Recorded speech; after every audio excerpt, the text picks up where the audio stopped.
and White Breakdown on ESPN Radio 1037 and 1450. Sponsored by Joel Confer Toyota and Joel Confer BMW. This is the place to be for news and analysis around Penn State football, basketball, and all 29 other sports. Call the show at 814-272-9625. That's 814-272-9625. Now, here's your hosts of Blue and White Breakdown, Matt Bortner and Zach Sako. It's become almost a weekly update of who is the next Penn State commitment, 4-star or better, to commit to the Nittany Lions. Penn State with 2 on Thursday and Friday. We'll get to that later in the show. Actually, probably pretty early in the show. Matt Bortner and Adam Sheetz in studio here today. How you doing, buddy? I'm doing great. I've had a lot of fun today. We're glad to keep it going right now. Part of the Steve Jones experience today from 1 to 3. Now, keep it rolling here in studio today. You're listening to Blue and White Breakdown on State College's ESPN Radio. This show brought to you by Joel Confer Toyota and BMW and Joel Confer Quality Pre-Owned in Pleasant Gap. Shop Joel Confer Toyota and BMW 24/7 at joelconfer.com. We'll be getting into the running back and offensive line previews as our previews of positional breakdowns roll on throughout the summer, as we are less than 50 days away from Penn State's opener at Purdue. Give us a call today at 814-272-9625. That's 814-272-9625. Today's question of the day is, who is most responsible for Penn State's lack of success running the football last year? Is it the running backs, the offensive line, or the coaching scheme? Right now we have 70% of the votes on our Twitter poll going to the offensive line, 11% to the running backs, and 18% to the coaching and scheme. We will get to that a little bit later as we break down that position preview. But as I mentioned, it was a big 2 days for Penn State. 2 for 2 in the commitments of Tony Rojas and Tamir Robinson. Adam, I think a lot of Penn State fans, especially when Rojas pushed his commitment date back to the day before Tamir Robinson's commitment, a lot of fans were really excited about getting 2 big defensive prospects in back-to-back dates. Yeah, I think it was huge. Obviously, getting both back-to-back days. You get Tony Rojas, the number 129 overall prospect, the 12th best linebacker. You get him from Fairfax, Virginia. He's a guy who they expect to come in and probably really help a lot. He's really a violent tackler, kind of gets downhill, kind of like another guy, kind of like Brandon Smith, who just came from Virginia. Very similar. And then Tamir Robinson, kind of the best in the state, stay in the state. He's a Pennsylvania guy from Pittsburgh. Penn State's really want him. He played safety the last time he was on the football field, probably going to move to the edge when he gets to Penn State. So, it's definitely going to help. And these are 2 guys that if you look at scheme-wise, the new defensive coordinator, Manny Diaz, loves the way these 2 guys play, and it's really going to fit into what he wants to do with the Penn State defense. Yeah, you speak of scheme and why I think they are so important to maybe not important is the word, but why I think they fit so well into Penn State's recruiting class, both being in this upcoming class of 2023 recruiting class, is you can play them in multiple positions. I think Tony Rojas is, some have said he might be a middle linebacker, but I sort of see him more as the outside linebacker and also sort of an edge rusher, because I think because of his, it's rare when you get a guy with his explosiveness that has such a high motor that can get after the quarterback as well, but he also has instincts in the pass game, running down ball carriers. Tamir Robinson, as you mentioned, he's being named as an edge rusher, but he was playing as a safety in high school. He is coming back from a surgery to repair his MCL and ACL, but he's a guy that also could play with his hand in his dirt, be more of a traditional defensive end. So I think you're right. Schematically, not only are these 2 guys just a grade above in terms of their athleticism and both being top 130, top 140 recruits. They have a lot of versatility, and I don't know. Penn State's got a lot of options what they're going to do with them. Yeah, definitely. As you said, a lot of options. They could put them in a lot of different positions, and maybe they want to move them around while they're here. Maybe it's not we can use them at an edge, so we're going to put them there. Maybe it's he's going to play edge in this formation. He's going to play linebacker in this formation. Really move them around. They've done that with other guys here, most notably Micah Parsons, who was just here, moved around a lot on that defense, would play in the middle, would play outside, would rush the quarterback, do a lot of different things. You have two guys here that are really fast, really explosive. You can put them in a lot of different positions, and they can really help this Penn State team, depending on where the fit is once they get here. Being able to move guys around is going to be huge. Yeah, and just in general, you add them to guys like Tamarian Parker, just the absolutely loaded secondary that Penn State has got in this class. I think the difference between this year and last year's is how much Penn State has loaded up on their defensive side of the class. So that's, I think, even better than you say, okay, we got 2 years in a row of, this class, unless something disastrously happens, is going to be a top 5 class, maybe a top 10 class, maybe a top 5 class. Again, they're sitting at 3 now, according to 24/7 Sports.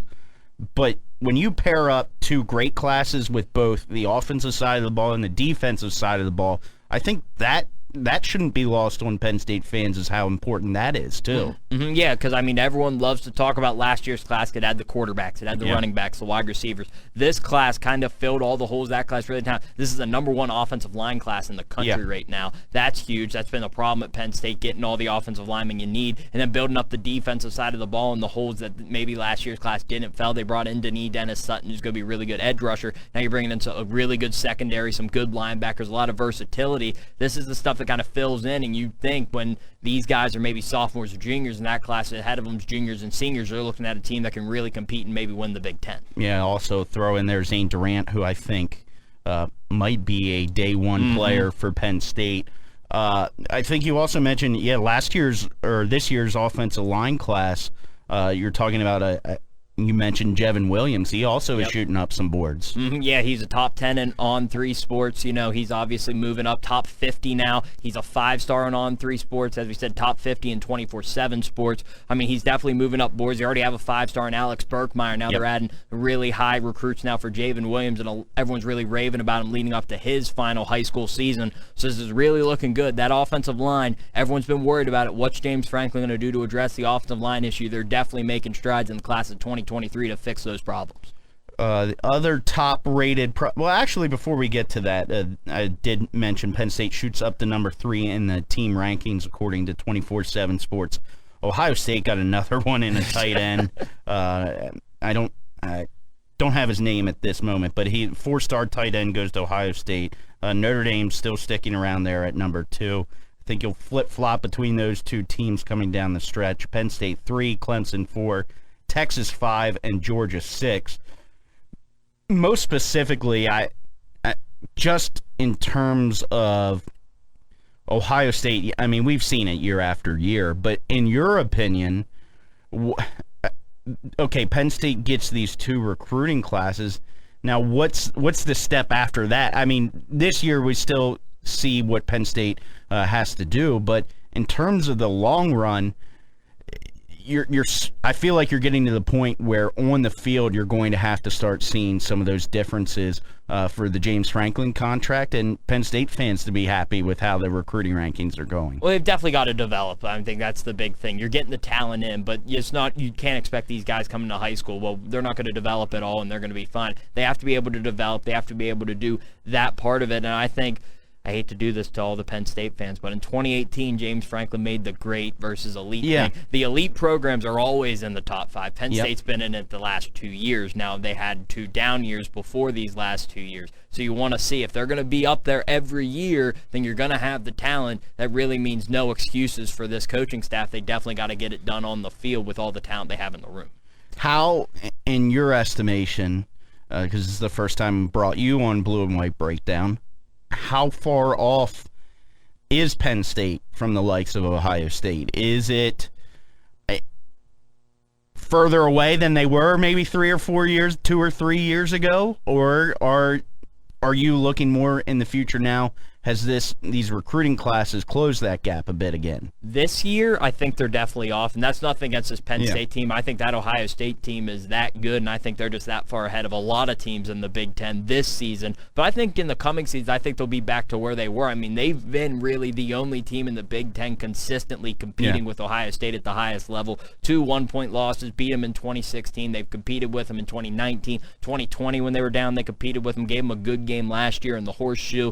Probably going to be another close game this year. But, I mean, they just really compete with them. James Franklin does a good job scheming against Ryan Day and Ohio State. Really a good chess match there. Ryan Day's had the edge, but I think they're really close. And I think now with the talent coming in, now you'd say Penn State's had good recruiting classes. Ohio State's had better recruiting classes the last 2 years. But it's just looking at it, they're right there, and I think they're going to keep closing that gap. Now, the question is, they're ever going to jump them, because Ohio State is still ahead of them in every recruiting ranking so far. Yeah, I don't necessarily know if you're ever going to jump Ohio State unless if those results start going your way on the field, especially with all the advantages they have in recruiting in terms of being in a bigger city, having more resources, and just in the past 20 years being a more successful program.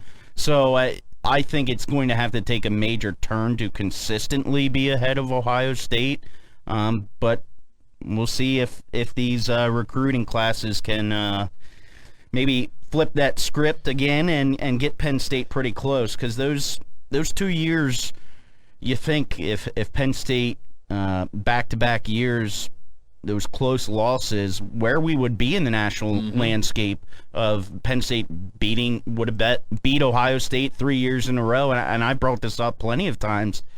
We could be looking at a completely different landscape in terms of the Big Ten and national powerhouse. Well, definitely, because Penn State if they would have beat Ohio State, I will firmly say this right now, they would have been in the playoff in 2017, undoubtedly. 2018, Trace got hurt, so you don't know what's going to happen. But still, beating Ohio State, you'd have James Franklin going into these rooms with battles against Ohio State, say, we just beat them 3 straight years. I mean, we're ahead of them right now. In 2019, who knows what happens? So, I mean, you're looking at a team that everything changes if they win that game in 2017. So you don't know what happens, but it was a huge difference. Ohio State sneaking out 1-point wins. You're like, they won by 1. Yeah. Those 1-point wins went a long way into these recruiting battles right now. Yeah, the national prominence means a lot.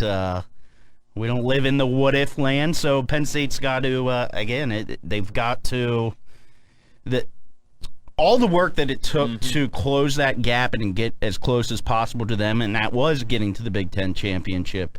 They got to put as much equally amount of work into getting back to that point again. There are some top-rated prospects still to watch. Penn State's class could even get better. The 2 here that have the July 28th decision date that we have talked about for the past couple weeks, real no update on them, but Jakeem Jackson and Derek LeBlanc, both teammates at Florida, 4-star cornerback and 4-star defensive lineman. No real update there, just between their schools. Penn State, for Derek LeBlanc, has to fight off Florida and Oklahoma. And for Jakeem Jackson, Florida, Alabama, Auburn, Kentucky, and Tennessee. So a lot of top-rate schools to fight off there.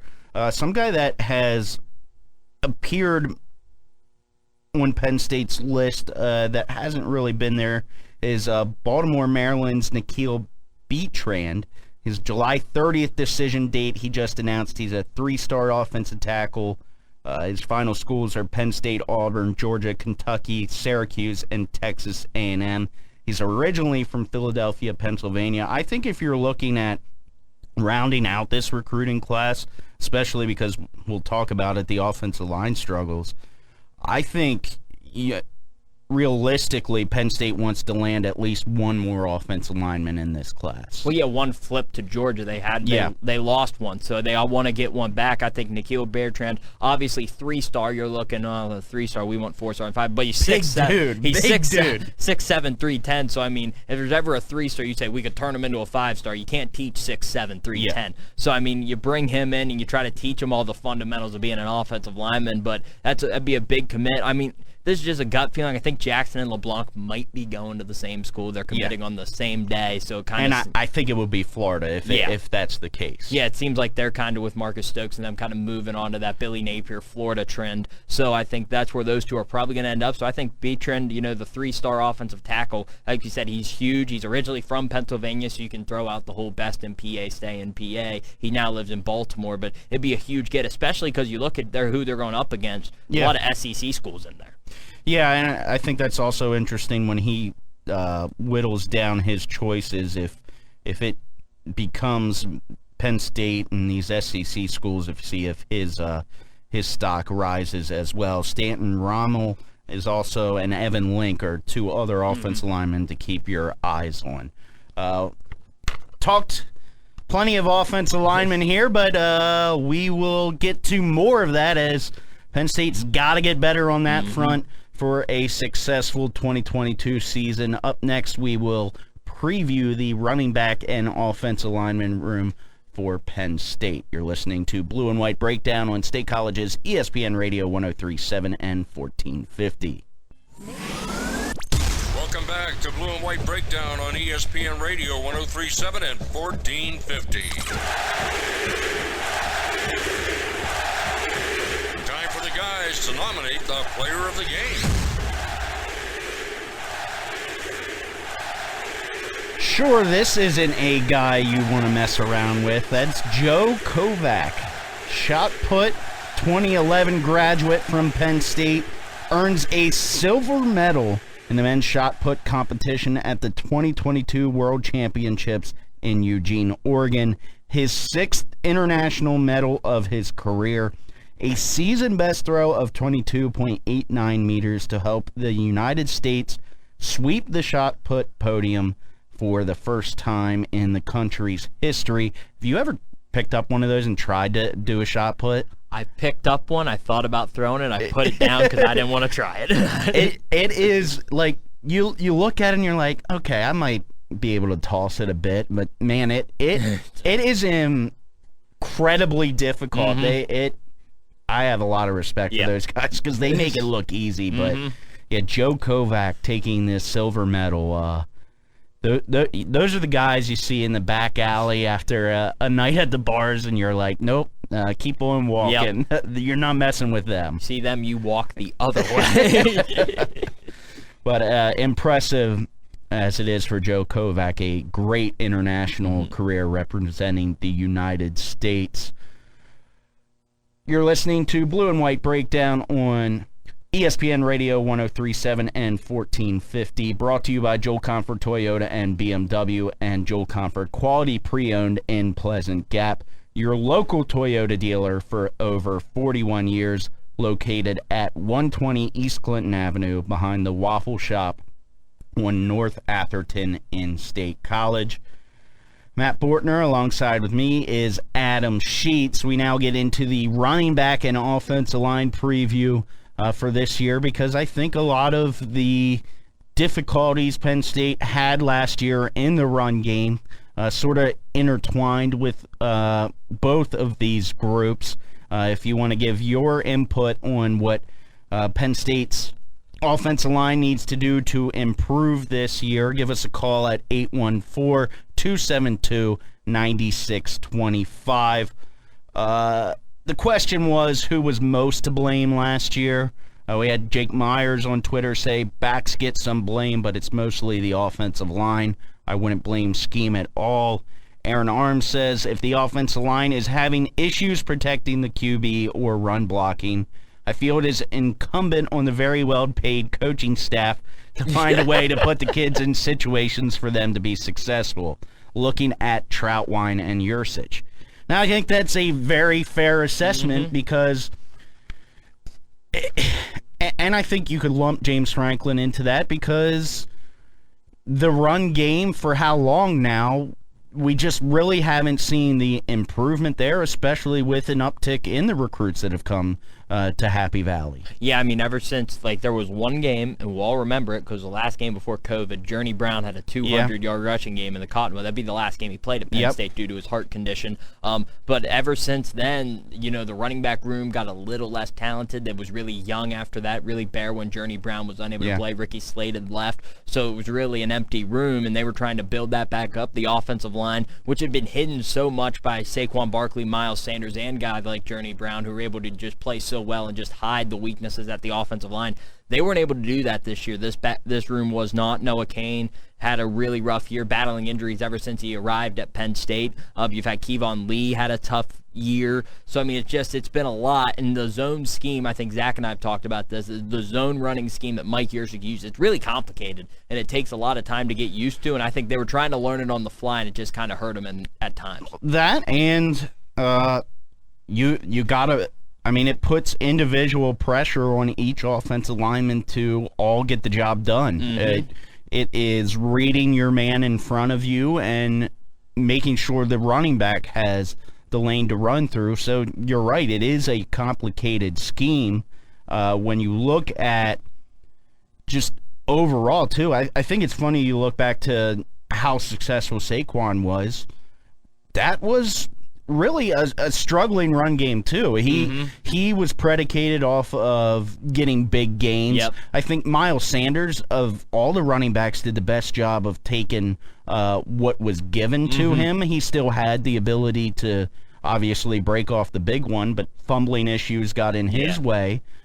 So just consistently, there hasn't been, when they get into a short yardage situation, that push comes to shove, we're going to run this ball to get the first down. And that's, especially in the Big Ten, that's a big issue. Yeah, I think James Franklin said this multiple times this year. We have to be able to run the ball when everybody in the stadium knows we're running the ball. And they weren't able to do that. The red zone, they were stuck having to throw the ball 4 straight times when they're inside the 10-yard line. And everyone's yelling at the play call, and they're like, well, you try to run the ball. And it didn't work. So they had to throw the ball. It was their best chance. They just have been unable to do that, and that's kind of been a theme. Now you hope, obviously, the offensive line's going to have to figure some things out this year. They had some injuries along the offensive line last year. We said the running back room wasn't as good as maybe they hoped it was going to be. So I think it's just everything's got to come together. In the second year with Mike Yersick, it's going to be time that James Franklin's going to have to put his foot down and say, "This, if you're going to run this zone scheme, it's going to have to work, or James Franklin might have to intervene, try to figure out something else just to fill the holes." Yeah, and I feel like because of the talent they have on the offensive line this year, and again, that we've seen where talent doesn't automatically equate to being successful on the field. I think it leads to being able to do a little bit more on offense. I think with this running back room that's so talented in Singleton, you got Katron Allen, obviously Kevon Lee coming back. I think they got to get more involved in the passing game, these running backs. That's got to become sort of part of your running game by being more unique with that. But I guess my takeaway is I wouldn't point out one of them necessarily. I think all three equally had their faults in last year's offense. The running backs in a lot of instances, and as I talked about sort of Saquon Barkley's, as great as he was, one of the things he was always looking for the big run is I just, especially last year, they didn't have a guy that was able to do that. So just take what is given to you. They didn't have a home run guy at all. And, I mean, I don't know. The biggest guy who frustrated me was probably the best guy in the room last year, and that's Kevon Lee, because he did so well his freshman year just getting what he was a downhill runner. And then this year it seemed like he tried to make some cuts when he had the hole for like 4 yards. He tried to cut back and end up only getting 1 or maybe losing some yardage. And it just would look weird because that just didn't look like he was comfortable doing it either. That's not who he is. So I think you got to get back to some of these guys. Now you hope Nicholas Singleton might be a guy who's going to be able to hit the home runs. That's what you're hoping definitely has the most ability of any of them to do that. And I think Katron Allen might have a little bit of that, but he's also a strong runner, too. Yeah, I think so. You hope Nicholas Singleton could be the home run guy and Kevon Lee can get back. Because maybe he thought since there was no one else in that room, he had to be a guy who's going to have to make big plays. So maybe now that you have a guy like Nicholas Singleton who you can trust to go out, Keziah Holmes is going to be healthy if he gets any time this year, to see maybe if he could be a home run hitter and allow Kevon Lee get back to the 4 yards, get positive yards when they need them. So what was Penn State's issue last year with the run game? Give us a call, 814-272-9625. Who was the biggest culprit for those woes? 4 yards per carry by running backs in 2021, 118 rushing yards, 118th in rushing yards per game, 107.6 yards per game. I think, though, if they're going to be successful in the run game, it involves Kevon Lee being the primary ball carrier, because I think if he gets back to his bruiser level, he was actually the last 100-yard carrier in a game for Penn State. That goes back to the Michigan game in 2020. But if he could tire out some of these offenses and then get some of the guys that have the switch-up ability, I think that's where the running back rotation is most successful for them this year, especially with those guys being so young.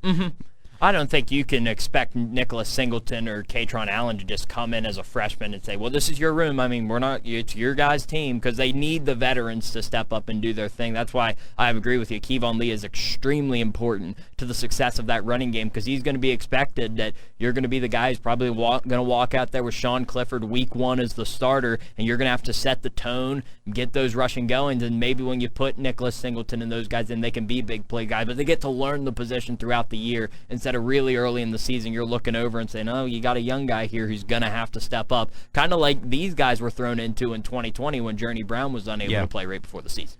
And then in the offensive line, you lose Rasheed Walker at left tackle, who very good in the run game, was I don't think ever progressed in terms of where he started at. He looked like a very good prospect, and I think has some potential at the NFL level. Eric Wilson, who was a good fill-in piece where you could move him around, and then Mike Miranda, who had been at center for so long. I think interior was where Penn State was best last year and should be best again this year with Juice Scruggs, who was great last year. He moves to center, which is his natural position. Then at left guard, it'll be Landon Tangwell, who we saw some good things out of, and his first full year in the program with full workouts. And then at right guard is, I guess, Sal Wormley now. I tend to think that Penn State brought in Hunter Norzad. They don't bring him in unless they think he has a great chance to start. So I would think, personally, that he'll be the starting right guard, but Sal Wormley would be the other guy there, and I think a lot of people has him as the starter. But I think that'll be an open competition there at right guard. Yeah, I think it will too. I think obviously with the struggles, I don't think James Franklin's going to say, well, this is our offensive line, we're going to stick with it. I think there's definitely going to be some rotations. It would not be the first time a James Franklin team's used 6 offensive linemen for the 5 spots. They've done that before, so I wouldn't be surprised. I don't think, like with you, I don't think you bring in a guy and just say, well, you're just going to sit on the bench all year. I don't think Hunter Norzad, I think, is going to have the opportunity to play. And not only because of, okay, you bring in a guy and you say, okay, you get to sit on the bench, but I think just in terms of what you've seen in the transfer portal under James Franklin, his MO has been, I'm bringing in a guy because I think he can play right away. Yeah, because plus he's a recruiter. He doesn't want, he wants to bring guys in as recruits and keep them going, but he wants to turn to the portal when he needs to, and he obviously thinks Hunter Norzad's coming in and he's going to help this team right away. I mean, he's obviously a good depth piece if he doesn't start, but I think he's a guy who, I don't think James Franklin's going to say, well, Sal Wormley's our guy, so you're going to be the backup. I think he's going to be like, hey, if you come in here and you can beat him out, you're going to beat him out. I think, interestingly, too, I would say at either tackle position, because you've got Alu Fashanu as a very respected piece and upcoming talent for Penn State. We saw him perform well in the bowl game. And Caden Wallace, who I think is going to have to really step it up because, especially on the end with Rasheed Walker, allow 34 sacks last year, and I would also say that the running backs did not do a good job of picking up blitzes last year. The bowl game was, I'll just keep it at that. But if I'm James Franklin, Phil Troutwine, I'm saying too that Caden Wallace, your job's not secured. I'm bringing Hunter Norzad in here to push him as well because they need another level from Caden Wallace as well. Yeah, they definitely need another level because I think, obviously, as you said, there were a lot of struggles last year. You talk about the bowl game. I'll talk about the Michigan game. Now, it was Hutchinson and Ojabo coming off the edge. So, I mean, bit different, but it was the difference in the game. Clifford was a sit and duck back there with two missiles coming at him from both sides. But I think that's definitely something that they're going to have to fix. And I think it's to everyone except Juice Scruggs. I think it's hard to switch centers. So I think Scruggs' position is probably safe, and he's one of the best linemen in the Big Ten. But I think everyone else, I don't think he's going to sit there and say, well, your job's safe. You're going to have to compete and bring it every day because he's definitely going to look to a guy like Hunter Norzad, who's a veteran, maybe to move around and try to fill holes if there's a hole in the offensive line. So push comes to shove, and we didn't talk much about the passing game as much, I think just because of how bad the run game was.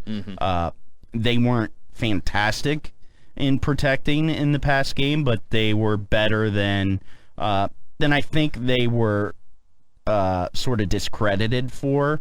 I don't think Sean Clifford at times helped in terms of holding the ball and just receivers getting open in quick route situations. So Clifford's got to be better in getting the ball out early, but push comes to shove.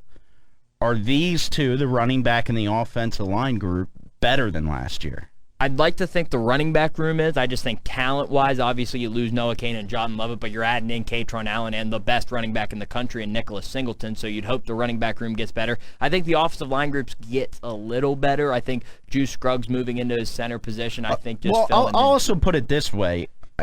Again, they got to prove it to me because I haven't seen anything year after year to say, all right, they're ready to take the next step under the offensive line development under Franklin, but I'd have to say they have to get better because how could they be worse than last year? That's the point. I think it's hard to get worse when you don't have a 100-yard rusher and you give up 34 sacks in a 12-game season. How do you get worse than that?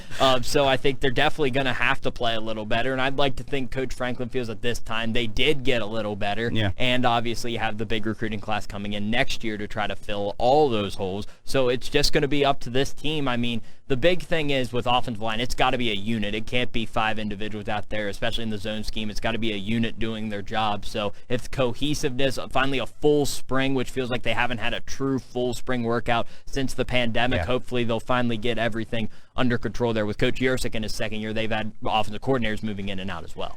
To me, it's uber important. I think it is. In terms of offensive-wise, I think it is the difference in Penn State taking the next step this year. I think it's pretty obvious that it's the next step they have to take.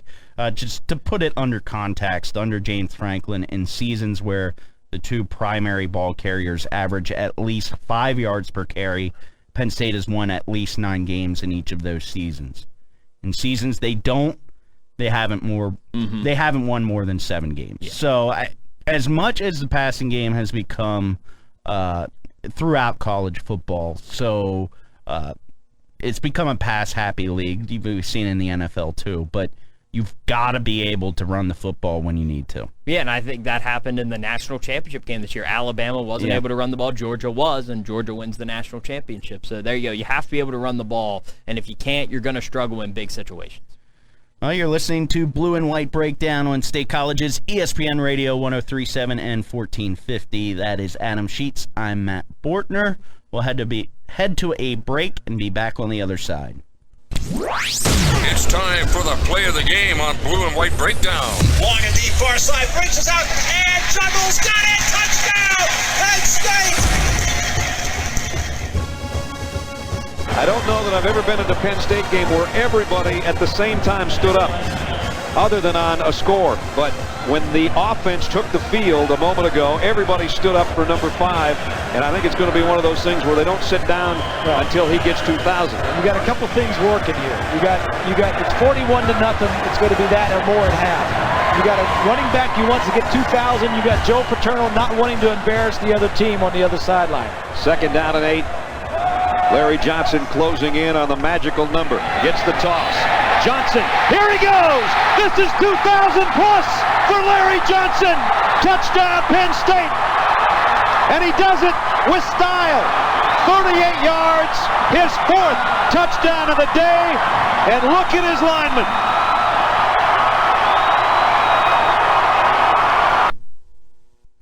Gotta be one of the most memorable and impressive individual performances in Beaver Stadium history. That's Larry Johnson eclipsing the 2,000-yard mark on the season. Larry Johnson runs for 279 yards and 4 touchdowns.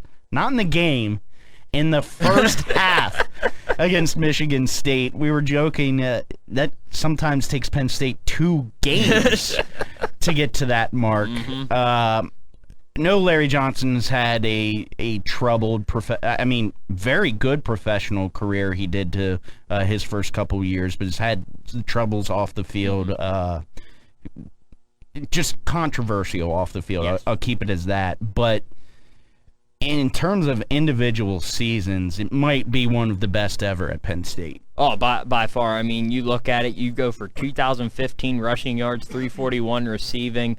Then you have 8 yards per carry, which is the NCAA record. Yeah, I'm not sure if it still is. That was at the yeah. time, but if it's not, it's pretty darn close. And the awards, outside of the Heisman, he swept it. He won the Maxwell Waltercamp and Doak Walker Award. It was unbelievable what he did that season. I mean, you talk about half. Now, normally, in a normal world, getting 279 and 4 touchdowns in the last game of the season would clinch a Heisman Trophy, and he was the first. he was the first player to rush for 2,000 yards and not win the Heisman Trophy. Don't ask me how Carson Palmer won it, but California love, man. Yeah, Brad Banks came second, the Iowa quarterback. I remember him being a dynamic player as well. But as you said, the record, but I don't think USC had... They weren't that good that year. Yeah, I think they were good, but probably on about the same level as Penn State. Yeah. I think they started off really slow that year. Yep. Carson Palmer threw a lot of interceptions actually early in the year, and then he started to turn it around towards the end. Obviously, we talked off the air, the 4th and 5th were Ken Dorsey and Willis McGahee. Yeah. Now, they were on the Miami team that ran through everybody and went to the national championship game, lost to Ohio State. Yeah. But those guys were in there because of their record. Now, Carson Palmer and Brad Banks at Iowa, now you can make the argument they weren't much different than Penn State. Yeah, I don't know, I'm biased here, but I probably would have given it to him. I mean, that's just an incredible season. He also had 341 receiving yards that year, a school record by a running back. Penn State in that game won 61-7 over Michigan State. Team finished 9-4 with a 13-9 loss to Auburn in the Citrus Bowl. Penn State had a lot of down years from 1999 to 2004, but I think people do forget that 2002 Penn State did have a pretty good team. I was pretty young back then. I was born that year. That's wow. It's usually the moment where, when Jason comes on and does this show where he's like, oh, I was pretty young when this happened, and I'm like, well, I wasn't born yet. Like, this is the first time I've had somebody come on and be like, you know what? I don't remember it at all, but obviously he lives in Penn State history, so a very good player at Penn State. Went to State College High School, yes, too. He did. And now his father, as we all know, is one of the best assistant coaches in the country, not at Penn State anymore, and at Ohio State. Other Penn State news to get to, that's Matt Wood, selected by the Padres in the 4th round, the 132 overall pick. Just the 3rd Big Ten player selected in this year's draft. Now it's, I think, 6 rounds complete and only 5 or 6 from the Big Ten, but you'd have to imagine. I mean, it's great for the Penn State program, but him getting drafted that high pretty much cements that he won't be coming back for the Nittany Lions next year. Yeah, I saw Rob Cooper posting on Twitter, congratulating him. I think most of Penn State knew at this point that he wasn't going to come back, that he was going to get drafted. Yeah, I think it would have taken a pretty big slide, maybe like 10th round or lower in the MLB draft, but he was too good of a player to not, I think 7th round was probably where I was going to say would have been the highest he would have went, or the lowest he would have went. Yeah, I didn't think he was going to fall past, like you said, the 7th round. I thought he was going to go pretty early, and obviously he did. And I think Penn State's really proud for him, and can't wait to see what he does at the next level. That's Adam Sheetz. We're listening to Blue and White Breakdown on State College's ESPN Radio 103.7 and 1450, brought to you by Joel Confer Toyota and BMW, and Joel Confer Quality Pre-Owned in Pleasant Gap. Rent a Toyota at Joel Confer Toyota Rent-A-Car, 120 East Clinton Avenue in State College. I'm Matt Bortner. Back to Matt Wood here quick. I just think, just how important he was to this team, and to, if they're going to have success in the future, I think you definitely turn to this class of guys that will be heading to the MLB that will get drafted, because Penn State will have a couple more. But Matt Wood will be, if Penn State can have a turnaround in this program, I think he'll be the guy, the poster boy for all of that. Yeah, he started it all. I think you look at it, Penn State really was down for a lot of years, and this year they really came back into somewhat prominence in the Big Ten, and Matt Wood was a big part of it, was near the top of the batting title all year for the Big Ten. He was just so good, and I think that's where you're going to look at a guy who does it all, never complains, catches, hits, did everything for Penn State this year, and obviously now you hope he has a really good career in the professional leagues. Also, talking about professionals, Penn State had a big week in the NHL there, too. Alex Limoges signs a 1-year entry-level contract with the Winnipeg Jets, so that puts him in the position to be on a 2-way contract all season long, the 11th Penn State player in school history to sign an NHL contract. He just blasted the AHL in his first year, set a rookie franchise record with 23 goals, first rookie to ever lead the team in goals. I think this is a good story in terms of him working his way up and being successful quickly, because he wasn't even drafted out of the NHL. Yeah, I think that's the big thing, just getting into the AHL and just working your way up. He did a great job by that guy. Gadowski's had a really good program at Penn State now for the last couple years, and I think it's just really starting to look like Penn State's a team that NHL people in the NHL are going to be able to look at and say, if we can get a guy from Penn State, it's going to be a good guy who's going to, no matter what we put him through, he's going to work his way up and just be a hard worker the entire way through. And I think when you look at just in terms of programs in general, Penn State programs, Penn State hockey's got to be at the top of the list in terms of knowing that you're going to get a quality, just work ethic human being out of that program. I think that's also been lost though in how good Guy Gadowski's been here. He is just, I've talked to a lot of the hockey players, and they're just Class A guys. Yeah, and I think that's one of the main reasons Guy Gadowski was near the top of the list when it came to looking for the new athletic director in the search committee. Guy Gadowski was the coaching representative, just because he's been such a great role model at Penn State for the last couple of years, and now you're seeing the guys, the human beings. He's really working, turning kids into men. I think he's done a great job with that with the Penn State hockey program. Yeah, and Penn State also gets a pair to go to the Sabres as well. Yeah, Brett Murray and Brandon Barrow will both be going to the Sabres. Murray on a 1-year deal, Barrow on a 2-year deal, so they'll be teammates again now in Buffalo. Obviously, Pagula was very involved with the Penn State programs, now heading up to Buffalo to play for the Sabres. Yeah, Murray scored 2 goals in 19 games last year. Barrow played in 1 game last year, so it'll be interesting to see if they can make the way onto the NHL ice together. They're both on 2-way contracts as well, so just pretty cool stuff to see there with potential teammates in college getting back together in the NHL. Also, some quick news here in women's soccer. 4 Penn State alumni representing national teams for the United States, goalie Alyssa Nair, and then Sam Coffey, They help USA qualify for the 2023 World Cup and face Canada tonight at 10 in the CONCACAF Championship. The winner receives an automatic bid to the 2024 Paris Summer Olympics as well. Also, Costa Rica with Rocky Rodriguez. They qualified for the World Cup with making the CONCACAF semifinals. And Germany's Lara Freigang will face Austria in the knockout stage of UEFA. So 4 Penn State players looking to make it big in terms of the 2 biggest stages in international play. Just about wrapping up this show. On the other side, we'll go across the Big Ten on Blue and White Breakdown on State College's ESPN Radio 103.7 and 1450. Hey, it's Penn State men's basketball head coach Micah Shrewsbury, and you're listening to Blue and White Breakdown on State College's ESPN Radio.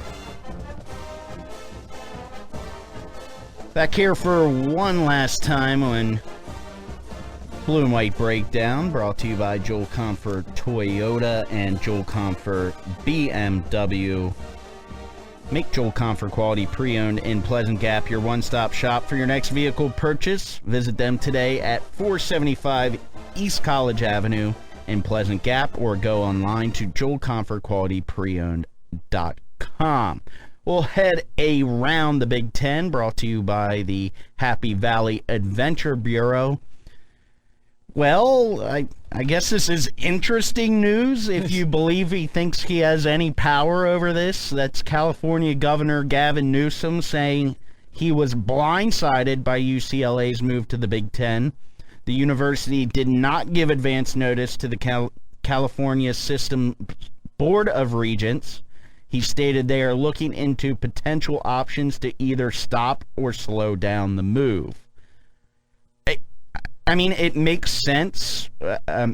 UCLA being a public school and California schools being in the Pac-12, so it will affect other schools that are public. Mm-hmm. And I just don't know what he really sees here that just in general they can do to slow this down. Yeah, I mean, obviously, as you said, they're a public school. They have no power over USC doing this. Yes, USC's correct. A private school. USC and Stanford private? Stanford is private. Yeah. That's why actually a lot of people thought it was going to be USC and Stanford would be moving together because of the private thing. UCLA, obviously, they probably thought that, if UCLA ever leaves, they're going to take Cal and they're going to take some of the other schools with them. They did not. They jumped with USC. So obviously Gavin Newsom does have some power. I mean, he's trying to make sure he keeps all the other schools in California happy, the public schools now that are going to watch UCLA make $50 million more than they do. So, I mean, that's going to be the argument. But, I mean, UCLA made the move. I don't think they're ever going to officially be able to say, well, UCLA can't go. Like, I think UCLA is going to go. Now, if they don't go, I'm sure the Big Ten might be on the phone with Notre Dame saying they want to take their spot. So, I mean, I think UCLA is eventually going to end up going. I think this is just Gavin Newsom's basically thing of saying, well, we're going to do everything we can to stop it and then end up nothing happening. Yeah, he just wants to be a thorn in their side. And again, I get it, but so UCLA probably should have given forewarning because, again, if the Board of Regents has any say in terms of how schools are run, I don't know exactly how that goes. But also, in the world of politics, you might not trust the government or those officials, but any way you look at it, probably UCLA had to get this done too because they're running at a supposed $100 million deficit right now. Mm-hmm. So that huge chunk of cash is going to help them along. Yeah, I'm sure UCLA looked at the government and said, well, you knew we were in debt and you didn't do anything to help us, so we went and figured our own thing out. Now you're mad we're leaving, but you could have helped and you didn't. Yeah, and I can't say UCLA probably spent their money wisely or properly. So, I mean, again, just a whole mess of university and politics and something I don't want to get into. No. But interesting nonetheless. I'm sure you'll hear more from that, but I can't see anything coming out of that. As we talked about, Matt Wood drafted in the 4th round of the San Diego Padres Also in the Big Ten, Adam Mazer he's the first selection out of the Big Ten, the second-round pick, number 53 to the Padres. And also Clark Elliott, the Michigan outfielder, goes to the A's at number 69. I think that also makes a fourth-round selection pretty impressive for Matt Wood as well, because it shows it's difficult to get drafted high out of the Big Ten. Yeah, the Big Ten, I mean, they have 2 All-Stars this year, but they don't have many Big Ten, talent that's coming out. Now, they have talented guys. It's just compared to the high school kids that come out in the SEC and the ACC, they're just not one of the higher conferences that's thought of when it comes to baseball. But, I mean, you see Matt Wood, now you look at it, fourth-round pick, when he's really – there aren't many Big Ten players taken up there. It really makes him show where he was at ranked compared to his colleagues in the Big Ten. When you look at, we'll end with this, when you look at Matt Wood and where he could end up professionally, do you think it is plausible that he could find his way eventually to a major league roster? I would hope he eventually gets a shot. I really like the way he played. I think the one thing you look at, and I say that a lot of major league teams are going to look at with him, is where he started to where he is. There's a lot of improvement from his freshman year at Penn State to now being drafted in the fourth round. Not many people thought that was in the cards for him when he was a freshman. Now you look at him, so you see the wide improvement in just 2 years. So I think you see he's going to build his way up. He's never going to stop working. Hopefully he puts it all together and eventually gets a shot. I really hope for him. Yeah, definitely got a good enough bat. We'll see if catcher's the way to go there for him, but a good bat will carry you in the major leagues. Thanks for hopping on. Thanks for having me. A lot of fun. We'll be talking again sometime soon. It's Blue and White Breakdown on State College's ESPN Radio. Blue and White every Monday at 5 p.m. with Matt and Zach on ESPN Radio 103.7 and 1450. Thanks for listening to Blue and White Breakdown, sponsored by Joel Confer Toyota and Joel Confer BMW.